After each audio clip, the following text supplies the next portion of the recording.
para guru-guru yang mudah-mudahan keadaan semacam ini terus Allah berikan kepada kita hingga sampai saat kembalinya kita kepada Allah Subhanahu wa taala diberikan keadaan istiqamah. Amin ya rabbal alamin.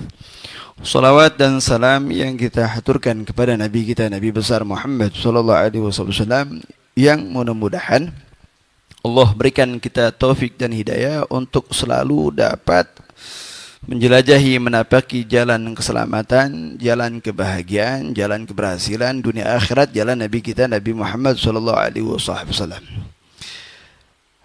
Ketika Habib Ja'far meminta saya ngebadalin beliau, saya bingung nih, saya baca kitab apa gitu, saya ngajar apa, ya. Cuman saya kebet ya, sampai rumah ngambil kitab, ya nanti saya buka-buka di sana aja nanti. Jadi saya minta ridho, ya pembahasan bebas apa aja ya. Mau meneruskan pembahasan Habib Ja'far saya nggak mampu. Meneruskan pelajaran Habib Mujtaba saya nggak mampu. Jadi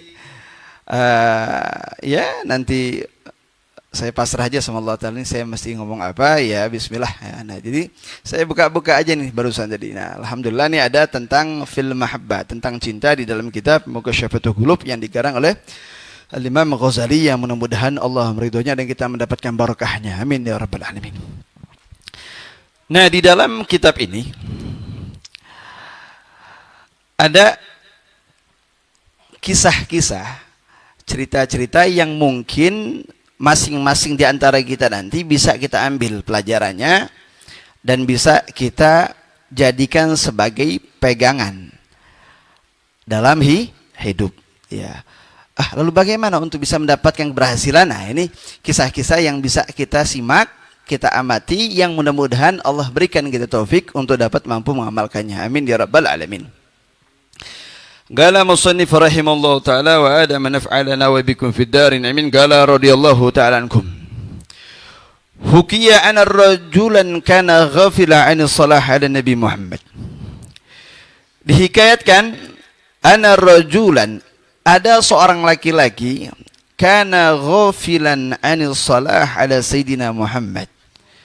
Dahulu beliau ini satu sosok orang yang sangat begitu malas di dalam bersolawat kepada Nabi Muhammad. Fara'an nabiyah laylah fil manam. Lantas kemudian beliau bermimpi Nabi Muhammad di satu malam. Lagi tidur, mimpi. Ajib enggak? Ajib. Namun walam yaltafit ilaih. Namun di dalam mimpi itu Nabi Muhammad tidak mau menoleh kepada laki-laki ini.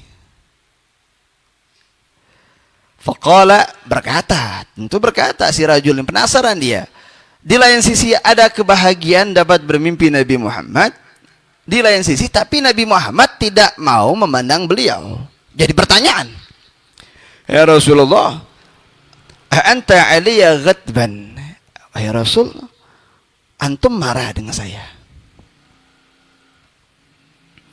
Qala Rasul, menjawab Rasul, la, saya enggak marah. Qala rajul, berkata lagi si rajul ini, falima lan tanzuru ilayya, kalau antum enggak marah kepada saya, lalu kenapa antum tidak mau memandang saya Rasulullah? Tidak mau lihat saya, tidak mau menoleh kepada saya. Qala Rasulullah, li'ani la arifuka, saya tidak memandang kamu karena saya tidak mengenal kamu. Allah, ajib. Ente nggak dikenal sama Nabi, ini bala ini. Faqala rajul, ya Rasulullah, kaifa la ta'rifuni wa ana ar-rajulu min ummati ya Rasulullah. Rasul, bagaimana engkau tidak mengenal saya Rasulullah, sedangkan saya ini ana rajulun min ummatik, sedangkan saya ini laki-laki dari umatmu ya Rasulullah. Wa qara al-ulama annaka ta'rifu bi ummatika min walidik bi waladik. Ya Rasulullah, bukankah kata para ulama engkau itu mengenali umatmu seperti orang tua mengenali anaknya? Jadi ulama menyampaikan kabar-kabar Rasul itu sangat mengenali umatnya seperti orang tua mengenali anaknya. Betul? Faqala Rasul saddaku. Apa yang ente dengar dari para ulama, mereka benar, mereka tidak dusta. Saya mengenali umat saya seperti orang tua mengenali anaknya. Lakin ya, innaka la tazkurni bisalah. Masalahnya nih ente tidak pernah menyebut nama saya, tidak pernah berzikir atas nama saya. Itu masalahnya. Wa inna ma'rifati bi ummati bi qadri salatihim alayya. Sebab pengenalan saya kepada umat saya itu seukuran sholawat mereka kepada saya. Thumma intaha ar-rajulu. Setelah si laki-laki ini mendapatkan pesan mimpi itu, kaget ya. Intaha ar-rajulu. Terbangun dia. Aujaba ala nafsihi ay yusalli ala nabi sallallahu alaihi wasallam kullu yawmin mi'ata marrah. Lantas setelah dia terbangun dari mimpinya, mendapatkan pesan penting, mendapatkan nasihat yang sangat mahal langsung dari Nabi lewat mimpi, dia langsung terbangun, dia mewajibkan sholawat seharinya 100 kali.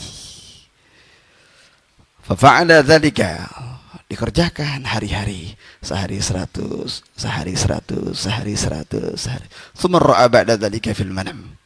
Lantas lalu dia bermimpi lagi Nabi Muhammad dalam mimpinya, faqala Rasul a'rifuka al'an. Hei si fulan, sekarang saya kenal kepada anda dan saya wajib memberikan sholawat kepada anda. Shallu ala Muhammad.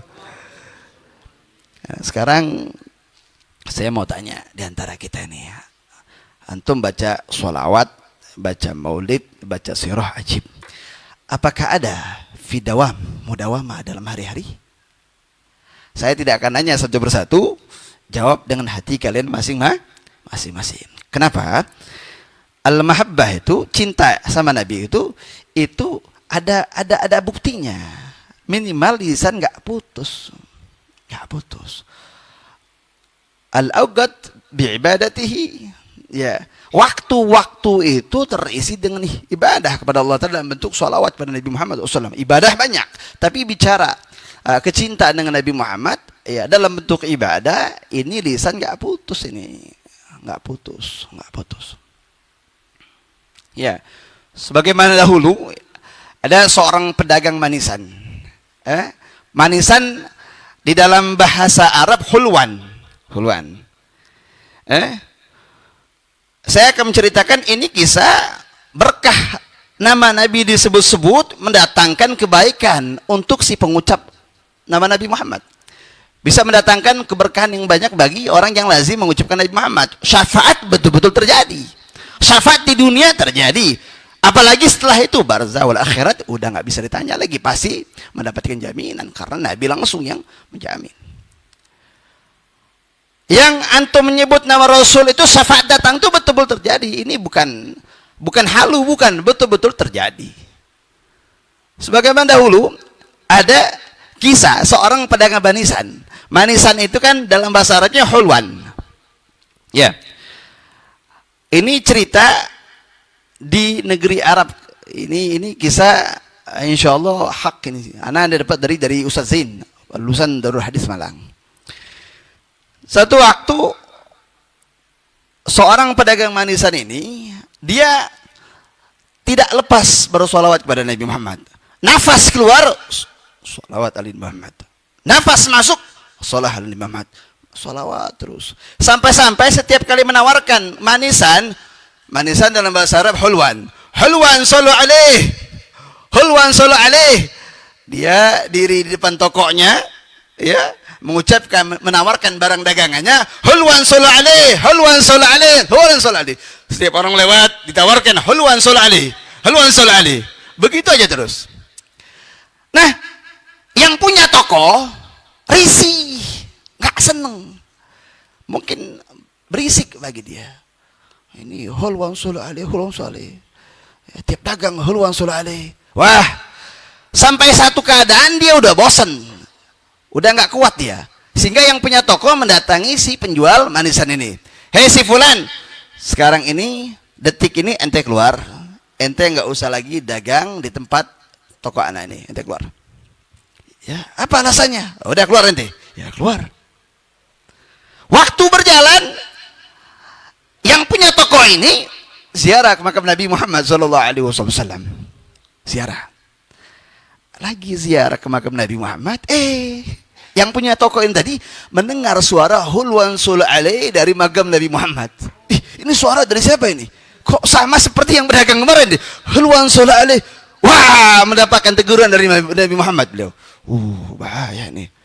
Sepulang dia dari umroh, dari haji, dia pulang, dicari tuh yang dagang kemarin, dicari sampai dapat ketemu. Si fulan, sekarang ente dagang lagi di tempat saya, ini toko saya rapikan, saya baguskan, ente dagang, ente nggak usah pakai bayar kontrakan, gratis tuh.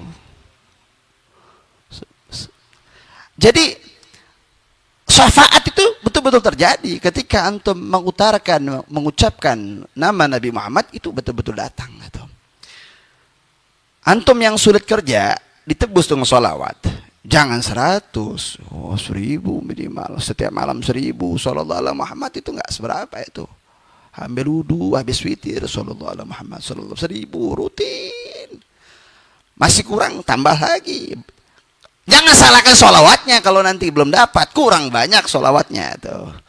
Kok proyek gak jebol-jebol ini? Kok gusuran gak kelar-kelar ini? Kok gak sampai-sampai ini? Kok kerjaan gak dapat-dapat ini? Sholawat diperbanyak, karena sholawat itu obat betul-betul menembus segala kesulitan. Karena Allah tidak akan mengecewakan siapapun yang punya ittisal, punya hubungan dengan Nabi Muhammad SAW. Ya, orang yang punya hubungan dengan Nabi Muhammad, tinggi dia punya derajat. Allah akan mencurahkan anugerah yang banyak bagi siapapun yang punya hubungan dengan Nabi Muhammad sallallahu alaihi wasallam. Jangankan itu orang yang banyak dosa, amaliyahnya mungkin rusak, pikirannya mesum, pikirannya dosa, lisannya maksiat, matanya maksiat, telinganya maksiat. Ini obatnya cuma satu, Nabi Muhammad udah. Nggak ada lain. Ya, haram sudah menjadi kebiasaan kita, syubhat, malas. Apalagi itu? Semua yang jelek-jelek ini menjadi adat kita. Ya sudahlah, kita memang ahlinya dalam hal itu. Ahlu dzunub, ahlu maksiat itu kita. Ahlu khata itu kita. Kita ini mau bicara suci nggak bisa. Ini paham saya. Mau jadi hamba yang suci nggak bakal bisa. Suci sesaat, besok maksiat lagi. Suci sesaat, besok maksiat lagi. Itulah udah menjadi adat dalam kehidupan kita.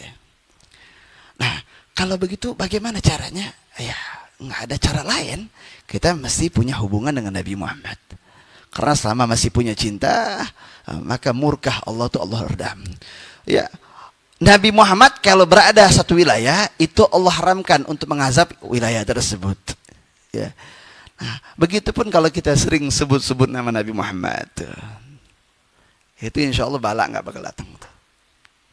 Burung ketika dapat ditembak oleh pemburu ataupun kancil ataupun apapun itu, ketika mampu ditembak, itu dipastikan itu burung, itu binatang lagi dalam keadaan lalai. Kalau nggak lalai nggak bakal ditembak mereka.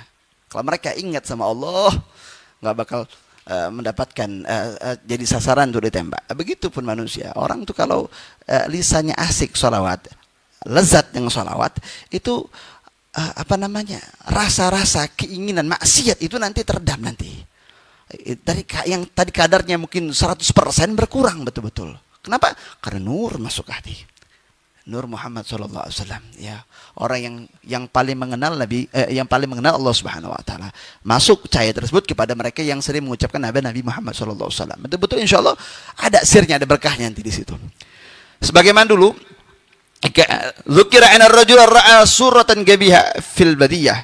Sebagaimana dahulu, ya, ada seorang laki-laki yang mana beliau ini melihat suratan gabiyah, melihat satu bentuk yang buruk fil badiyah, dalam satu di padang pasir itu kurang lebih ya.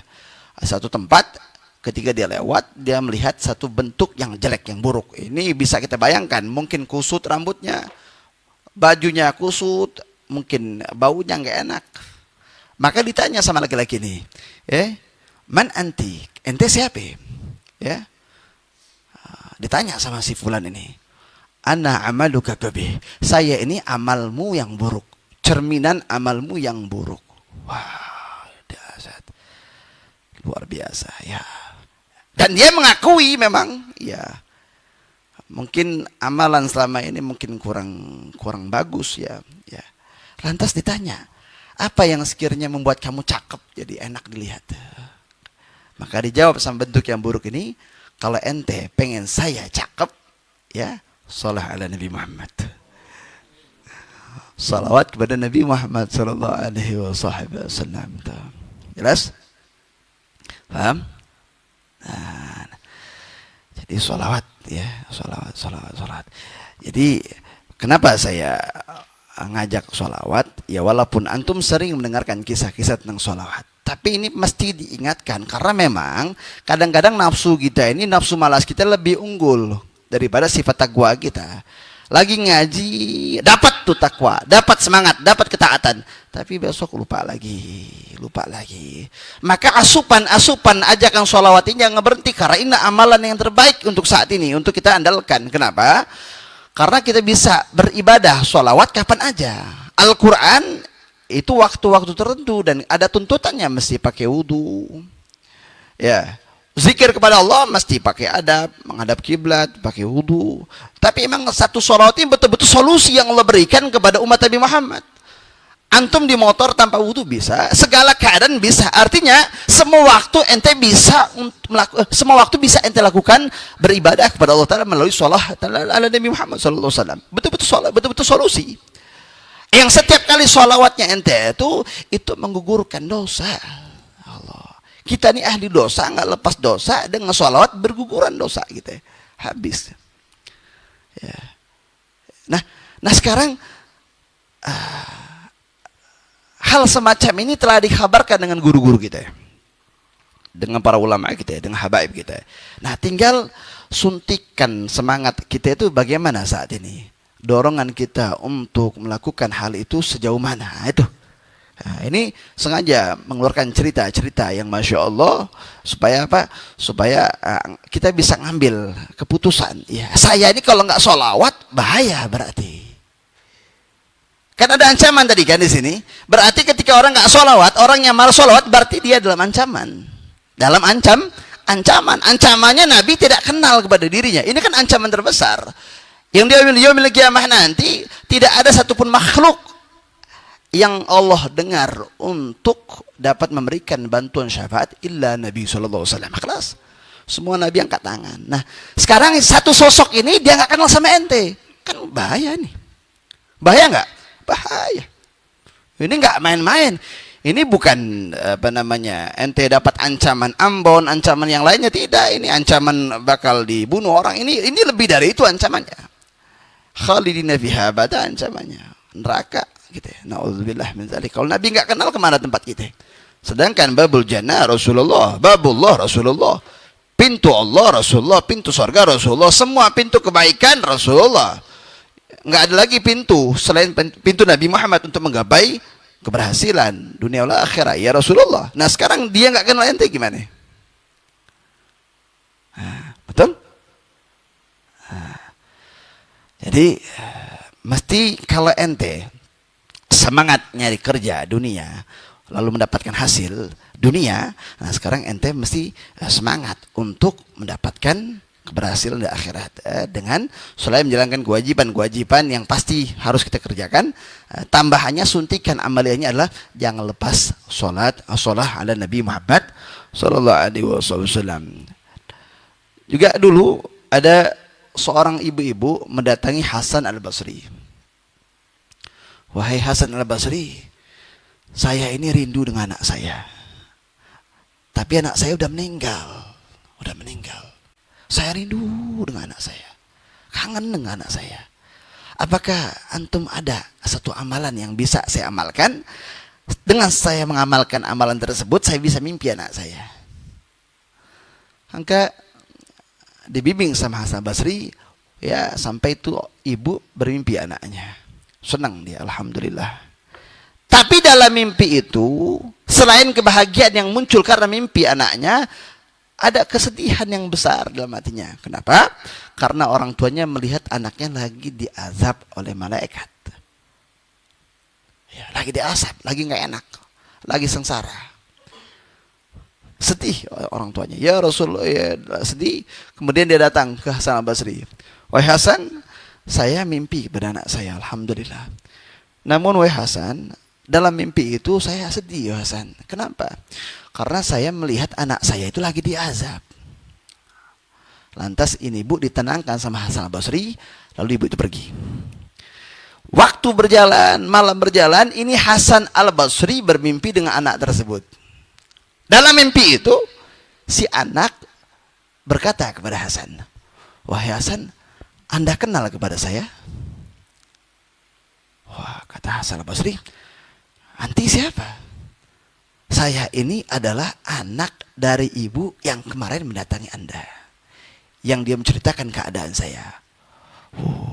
Lah, kok beda keadaannya? Kamu sekarang ini pakai mahkota yang indah, baju yang indah, di singgasana yang tinggi. Apa sebabnya? Kemarin ibu Anda datang kepada saya menceritakan Anda lagi diazab, lagi disiksa.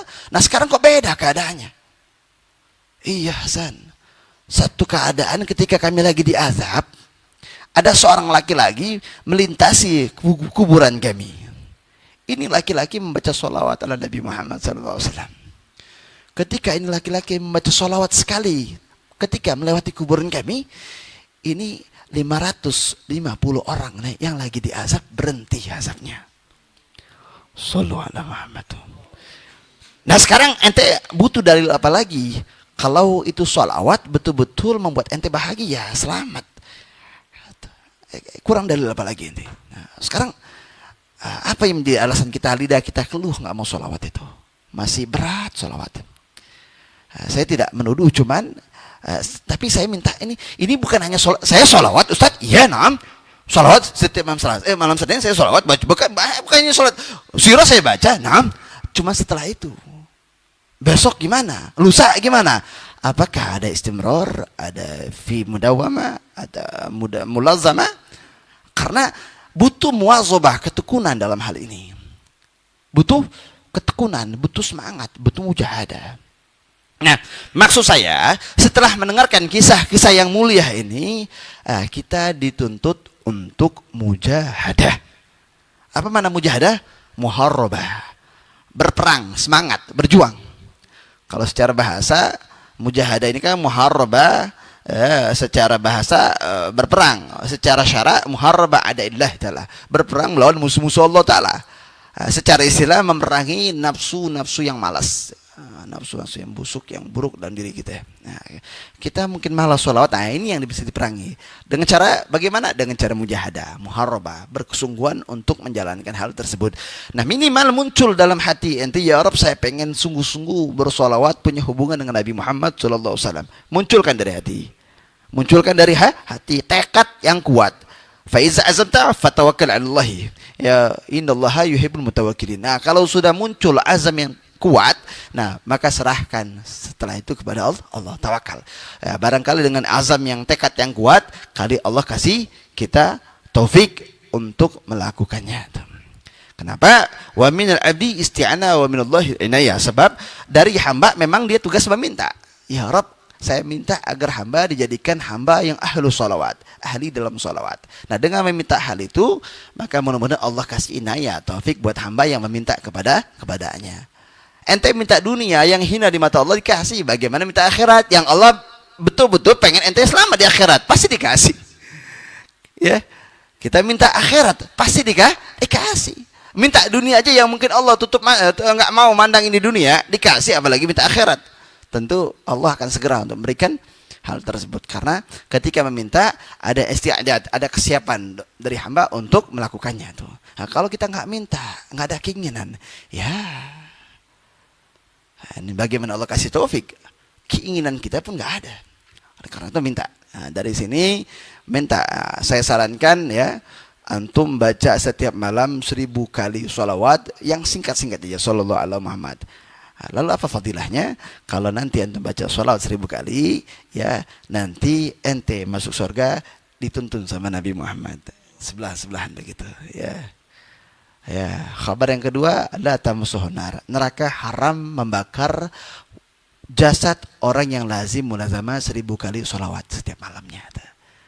Nah, Sekarang ente main handphone, main game itu berjam-jam, ente sholawat setengah jam 1000 selesai rapi itu. Rapi,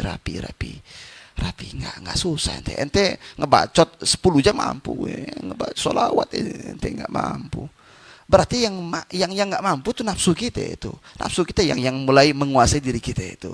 Falhamaha fujuruha wa taqwa. Memang setiap manusia ada sifat fujur, ada sifat takwa. Nah, mungkin fujur kita lebih menguasai ketimbang takwa kita.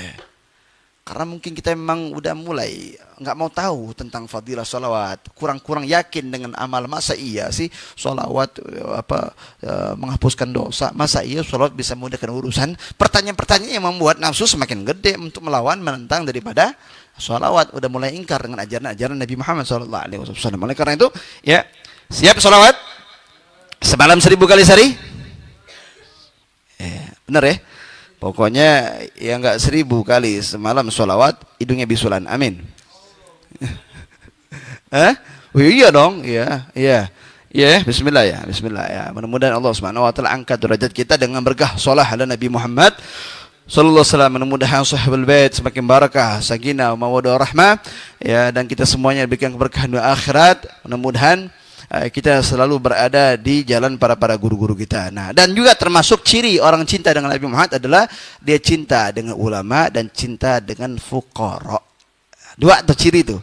Kalau betul-betul cinta dengan Nabi, cinta dengan ulama, cinta dengan kaum fuqara masakin, tuh dua tuh.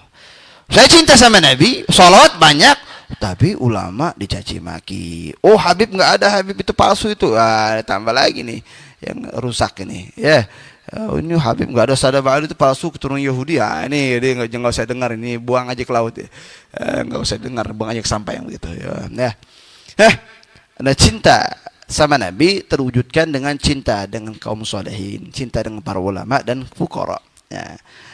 Allah itu punya hamba-hamba yang mereka cinta kepada aku dan aku cinta kepada mereka. Mereka rindu kepada aku dan aku rindu kepada mereka. Mereka menyebut-nyebut namaku dan aku menyebut nama mereka. Dan kamu, kalau ngikuti mereka, aku cinta kepada kamu, kata Allah Ta'ala. Nah, kalau coba-coba menentang, melawan, mengingkari mereka, aku benci kepada kamu. Nah, ya itu, ya guru-guru kita Masya Allah nih. Ya Allah, udah nggak pakai diragukan lagi nih. Orang-orang top deh. Punya kemuliaan di sisi Allah Ta'ala, dan kita mesti berusaha mengikuti dari apa yang mereka ajarkan untuk kita, ya. Juga cinta dengan fuqara, cinta dengan kaum masakin, ya, kasih mereka makan, ada duit, ya. Man jaa bil hasanat falahu asyru amsalihha. Orang yang mendatangkan satu kebaikan dibalas 10 semisalnya tuh. Ya. Dulu ya, kisah penutup, ya. Antum ngasih makan, nggak ada ruginya sama sekali. Apalagi Masya Allah nih Ustaz Heri, ya. Barakallahu fiik. Nah, dulu ada satu budak, ya. Satu budak ini pernah mau bekerja di rumah Siti Aisyah. Diajak. Ketika ini budak di rumahnya beliau, datang malaikat Jibril ngasih tahu ke Rasulullah, ya Rasulullah, ini budak ahli neraka ini. Penduduk neraka ini, calon penghuni neraka. Hasan dikeluarkan. Ketika ini budak keluar, dia cuma punya bekal satu kurma. Di tengah jalan dimakan setengahnya, sisanya disimpan. Oh, nggak banyak, satu kurma berapa sih ukurannya, kecil kan gitu. Setengahnya dimakan, setengahnya disimpan.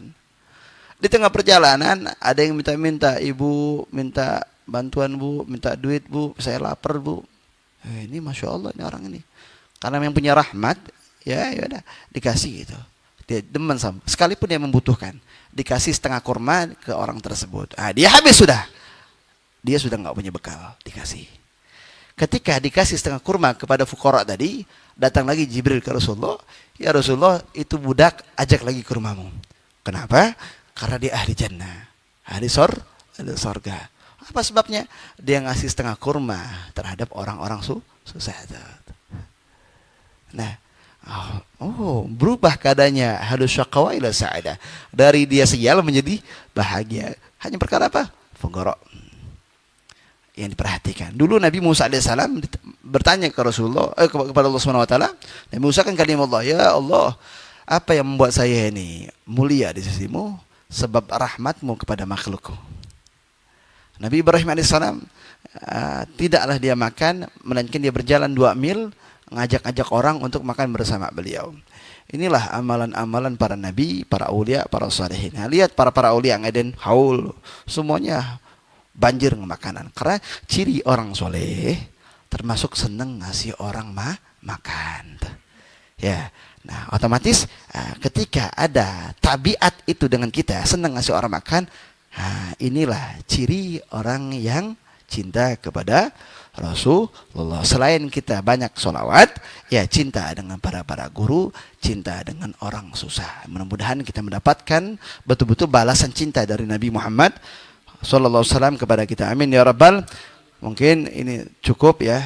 Kalau ada yang kurang minta maaf ya, minta ridho ya. Mudah-mudahan sedikit ini bisa manfaat untuk kita. Amin ya rabbal. Wassallallahu ala sayyidina Muhammad wa ala alihi wasallam. Walhamdulillahi rabbil alamin. La ilaha illallah. La ilaha illallah. La ilaha illallah. محمد رسول الله صلى الله عليه وسلم كلمة حق عليه نحيا عليه نموت به أنبعث إن شاء الله تعالى من أمين قبل وتم من غسل وأمام نصلي شيء ظاهر باطنا في الدين وآخرة دافعة وشار جالبة لخير لنا ولوالدنا ولين شيخنا في الدين وتف عافية أن الله ينر قلوبنا وكل بنا مهدى والتقى والعفو والغنى والموت على الإسلام والإيمان بالله محنة والامتحان بحق إذن ويأتنا وعلى كل نية صالح حضرة النبي صلى الله عليه وسلم. فاتحة.